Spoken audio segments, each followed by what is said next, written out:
60 kabataan mula sa probinsya ng Agusan del Norte ang lumahok sa makabuluhang Youth Leadership Summit 2024 o YLS 2024 na pinangunahan ng 29th Infantry Matatag Battalion at sa pakikipagtulungan ng lokal na pamahalaan. Ginanap ang YLS sa Matatag Hall ng headquarters ng 29th Infantry Battalion sa Barangay del Pilar, Cabadbaran City, Agusan del Norte, na kung saan ay layunin nitong mapalakas pa ang kooperasyon sa pagitan ng Philippine Army at ng mga kabataan, maitaas ang kanilang kamalayan hinggil sa pangre-recruit ng CTG sa hanay ng kabataan at makakapagbigay ng training o eksperyensya upang mas mahubog pa ang kanilang potensyal sa pagiging isang lider. Sa kanyang mensahe, sinabi ni 29 IB Commanding Officer Lieutenant Colonel Crescencio C. Gargar Jr. na ang Youth Leadership Summit ay isang mahalagang hakbang upang magkaroon ng pagkakaunawaan at kooperasyon sa pagitan ng kasundaluhan at ng mga kabataang lider ng Agusan del Norte.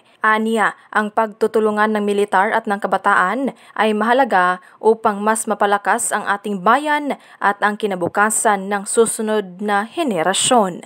Napapanahong balita, serbisyo publiko para sa Pilipino. Ella Rivera, 4ID News.